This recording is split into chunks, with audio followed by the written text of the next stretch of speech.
Job की तैयारी तो हर किसी का अपना अपना एक शौक होता है और मैं जॉब की तैयारी कभी किया ही नहीं, कभी भी नहीं। मैं अनिल सर हूँ और मेरे कोचिंग का नाम है ज्ञान सरोवर कोचिंग सेंटर। और मेरे यहाँ कोचिंग के साथ साथ स्कूल की भी सुविधा है, मेरे जो स्कूल का नाम है ज्ञान प्रभा विद्याकुल। और यह एक मतलब सरकार की जो स्कूली संस्था है ज्ञानदीप, उस संस्था से रजिस्टर्ड है और मेरे पास स्कूल का रजिस्टर्ड भी है और स्कूल का सर्टिफिकेट भी है। सर आपसे बड़ा ये सवाल रहेगा मेरा कि मान के चलिए बहुत सारे ऐसे स्टूडेंट हैं जो सीतामढ़ी जाके 469-70 नंबर नहीं ला पाते हैं, लेकिन गांव घर में अगर रहकर कोई बच्चा अगर 469 नंबर लाते हैं तो उनके लिए आप क्या कहना चाहेंगे? देखिए, बच्चे कहीं भी रहे, मैं तो यही कहूँगा कि वो अच्छे से पढ़ाई करेंगे तभी नंबर उठ सकते हैं या उसे ज्ञान की प्राप्ति हो सकती है। क्योंकि ज्ञान चलते फिरते जो अगर कोई चाहे कि मैं प्राप्त कर लूँ, ये संभव नहीं है। उसके लिए मेहनत करने पड़ते हैं, समय देने पड़ते हैं। अगर कोई बच्चे इस मंत्र पर हैं कि अगर वो टाइम दे रहे हैं, अच्छे से मेहनत कर रहे हैं, तो ये तय है कि उनका रिजल्ट बहुत ही बेहतर आएगा। नमस्कार, आप देख रहे हैं हिंदुस्तान अलर्ट हरेंद्र कुमार के साथ। आपको बता दें कि अभी सीतामढ़ी जिला के रीगा प्रखंड के मझौरा चौक पे मैं हूँ। मझौरा चौक पे एक संस्था है जो ज्ञान सरोवर कोचिंग सेंटर के नाम से चलते हैं और इनका डायरेक्टर जो है अनिल सर है। चलिए अनिल सर से हम बात करेंगे।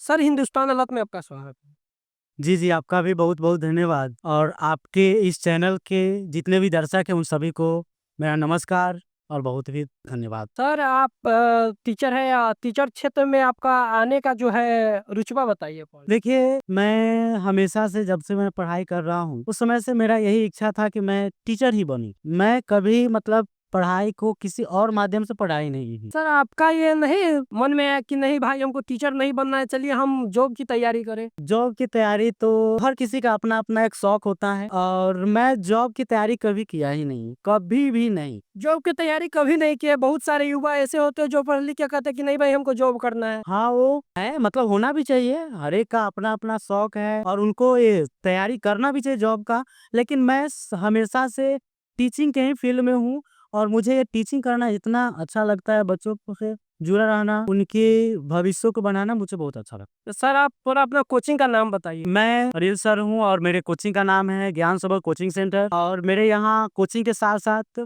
स्कूल की भी सुविधा है, मेरे जो स्कूल का नाम है ज्ञान प्रभा विद्याकुल। और यह एक मतलब सरकार की जो स्कूली संस्था है ज्ञानदीप, उस संस्था से रजिस्टर्ड है। मेरे पास स्कूल का रजिस्टर्ड भी है और स्कूल का सर्टिफिकेट भी है। सर, स्कूल तो 1 से 5 तक चलती है। हाँ, फिलहाल तो 1 से 5 तक ही कई बच्चे हैं, लेकिन मेरे जो स्कूल का जो मान्यता प्राप्त है वो 1 कक्षा से 8वीं तक है। सर, कोचिंग कितना तक है? कोचिंग का भी सुविधा पहली से लेकर 12वीं तक है। लगातार जो मतलब सुबह जो है 6ठी से लेकर 9वीं कक्षा तक की पढ़ाई होती है और 2 बजे से लेकर शाम तक 2 से 5 10th की होती है और इंटर रहती है। और साथ साथ शाम में ही एक और बैच चलता है, कक्षा 1 से 5वीं तक की होती है। सर, आप स्कूल जो है ओपनिंग कब की है? स्कूल की ओपनिंग हुई थी 2018 में, लेकिन कुछ कारणों से इसे कोरोना के वजह से रोक दिया गया, बंद किए। और फिर से 2022 से हमारे स्कूल लगातार चल रही हूँ। सर, कोचिंग स्कूल के साथ कोचिंग भी चलती है? हाँ, स्कूल के साथ कोचिंग भी चल रही है, लेकिन कोचिंग की स्थापना सबसे पहले हुई थी 2012 में।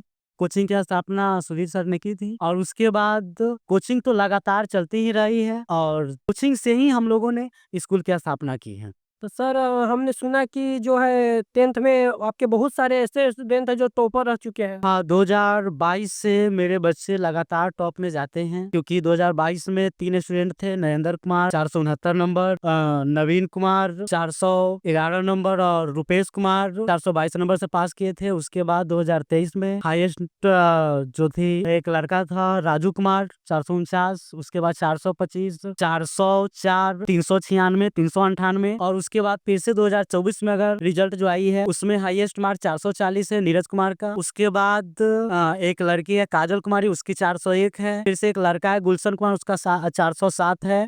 इसके साथ साथ कुछ और भी बच्चे हैं। अंशु कुमारी 396 नंबर, मुस्कान कुमारी 398 नंबर। ये सभी बच्चे ने अच्छे नंबर के साथ पास किया है। सर, आपसे बड़ा ये सवाल रहेगा मेरा कि मान के चलिए बहुत सारे ऐसे स्टूडेंट हैं जो सीतामढ़ी जाके 469-70 नंबर नहीं ला पाते हैं, लेकिन गांव घर में अगर रहकर कोई बच्चा अगर 469 नंबर लाते हैं तो उनके लिए आप क्या कहना चाहेंगे? देखिए, बच्चे कहीं भी रहे, मैं तो यही कहूंगा कि वो अच्छे से पढ़ाई करेंगे तभी नंबर उठ सकते हैं या उसे ज्ञान की प्राप्ति हो सकती है।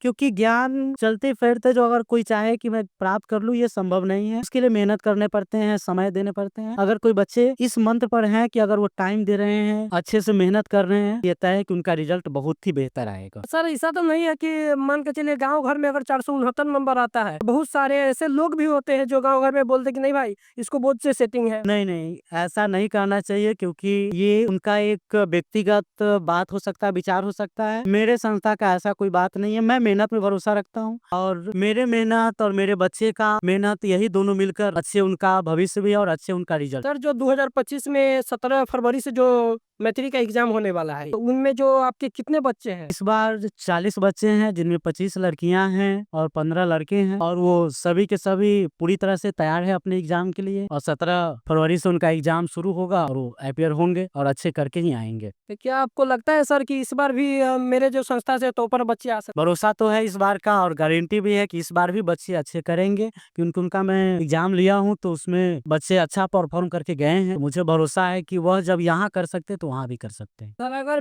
मान के चलिए अगर आपके यहाँ से बच्चे अगर कोई एग्जाम देने जाते हैं तो बहुत सारे ऐसे बच्चे होते हैं जिनको मन में डर रहता है कि नहीं हम पहला बार जो 10वीं का एग्जाम होती है जो पहला बार होती है, समझिए तो 9 साल की मेहनत 10 साल की मेहनत उसके बाद 10वीं की एग्जाम होती है, लेकिन बहुत सारे ऐसे बच्चे हैं जिनके मन में डर बना रहता है कि भाई हम एग्जाम में जाएंगे कैसे बैठेंगे कैसे एग्जाम देंगे। आपके बच्चे भी ऐसा होंगे? वो है बच्चों के साथ डर रहता है लेकिन जो मैं प्रैक्टिस करवाता हूँ सेट का और मैं अपना जो एग्जाम लेता हूँ वह पूर्णतः बोर्ड पर आधारित रहता है। कैसे बोर्ड में जाकर वो बैठेंगे, कहाँ उनका सीट होगा, मेरे पास इतने अगर रूम है कोचिंग में स्कूल में तो मैं इन जब जो मंडे मेरा छुट्टी रहता है तो उस दिन मैं इस तरह से एग्जाम लेता हूँ ताकि उनको सीट ढूंढना पड़ता है कि हाँ मुझे कहाँ बैठना है। और इसी मतलब टूल से जो बोर्ड में भी एग्जाम होती है तो यहाँ से पूरी तरह से उनका डर मन से हट जाता है कि मुझे ऐसे ढूंढना है, मुझे इस तरह से बैठकर एग्जाम देना है, तो उनके मन में कोई ऐसा डर मेरे बच्चों में चालू हो गया है? हाँ 2026 के लिए बैच शुरू कर दिया गया है लेकिन उनको पूरी तरह से प्रभावी रूप से हम लोग लागू करेंगे 1 मार्च से।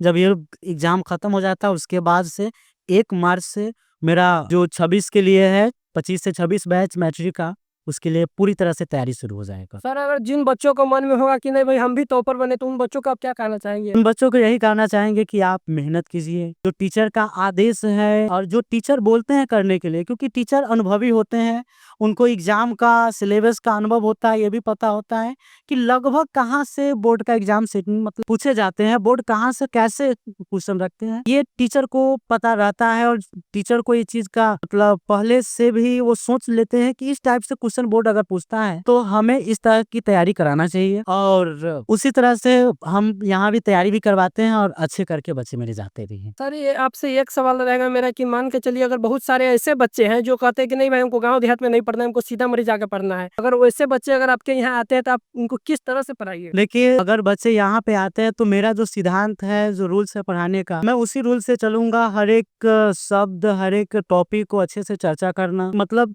डिफिकल्ट भी टॉपिक को आसान बनाने की करके मैं उसे पढ़ाऊंगा और पढ़ाता ही हूँ। इस एक्सपीरियंस से मैं उससे अच्छे करने की कोशिश। आपने जैसे बताया कि मेरा जो बच्चे हैं 22 से लगातार 3 साल टॉपर रह चुके हैं, इसके पीछे का रीजन क्या है जो आपके इस संस्था से प्रत्येक साल बच्चे टॉपर रहते हैं? देखिए रीजन कुछ नहीं है। ऐसा तो नहीं है कि आप जड़ी बूटी रखे हुए हैं बच्चों को सुंघा देते हैं जाकर तो नहीं ऐसा कोई जड़ी बूटी कुछ नहीं है, मंत्र नहीं है। बस मेरा भी मेहनत है उसमें गाइड करना बच्चों को, क्वेश्चन को कैसे मतलब सॉल्व करना उसे ये तरीका बताना और बच्चे मेहनत करते हैं तब जाके वो इस तरह से रिजल्ट का भी अच्छा करके गए। सर आपसे एक सवाल मेरा जाते जाते ये रहेगा कि मान के चलिए अगर कोई ऐसा बच्चा है जो जिनके गार्जियन है जो पढ़ा नहीं पाते, उनको आप क्या कहना चाहिए? देखिए अगर कोई ऐसे व्यक्ति है जो सक्षम नहीं है अपने बच्चों को पढ़ाने में तो निसंकोच आपके न्यूज के माध्यम से मैं बोल रहा हूँ कि वो निसंकोच मेरे यहाँ है, अपने बच्चे का एडमिशन कराएं और उनके बच्चे को पहली कक्षा लेकर 12वीं तक मैं पढ़ाऊंगा उससे फ्री ऑफ कॉस्ट। मैं एक टीचर हूँ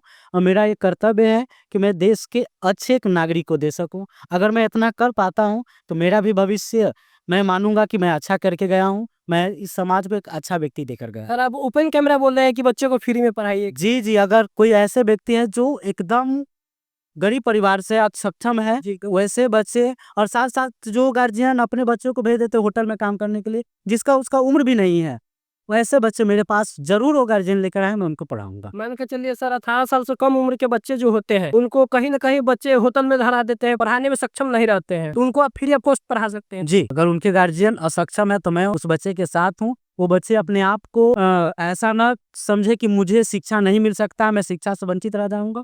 नहीं, ऐसा नहीं। हम एक समाज में जीते हैं और समाज को बेहतर बनाना हमारा एक फर्ज है, तो मैं उस फर्ज को निभाऊंगा और उस तरह के बच्चे को मैं पढ़ाऊंगा। फ्री ऑफ कॉस्ट पढ़ाइएगा। बिल्कुल ऐसा चल भी रहा है मेरे यहाँ बैच। मतलब कुछ बैच ऐसे हैं जिनमें कि बच्चे हैं जिनके गार्जियन असक्षम है, वो नहीं पढ़ाते, वो मजदूरी करते हैं। कुछ बच्चे के ऐसे हैं, 2 बच्चे ऐसे हैं जिनके पिता मतलब किसी कारण से एक्सपायर कर गए, तो उनका भी बच्चा को मैं पढ़ा रहा हूँ। अभी भी फ्री ऑफ कॉस्ट 7वीं कक्षा में वो बच्चे पढ़ रहे हैं और फ्री ऑफ कॉस्ट पढ़ रहे हैं। सर पढ़ने में वो बच्चा कैसा है? जो फैमिली से रहते हैं, बहुत सारा बच्चे जो रहते हैं बहुत कमजोर रहते हैं पढ़ने में, उन बच्चों के लिए आप क्या कहेंगे? देखिए, बच्चे कोई भी कमजोर नहीं होते हैं और उनको मेहनत की कमी होती है। अगर एक टीचर चाह ले तो मतलब कमजोर से कमजोर बच्चे को भी बेहतर बनाया जा सकता है। हम लोगों ने ऐसे बच्चे को पढ़ाया जो डायरेक्ट 10th में आया है, कहीं और से पढ़ा कि लेवल 10th के लायक नहीं था, फिर भी हम लोगों ने अलग से बैच देकर उसी मतलब जो 10th का थोड़ा फी है, उसी फी में उस बच्चे को अलग से पढ़ाकर फिर उसको बैच में पढ़ाया, दोनों टाइम से पढ़ाकर उस लायक बनाया है। इस लायक उसे होना चाहिए था। बिल्कुल। जैसे अगर आपको भी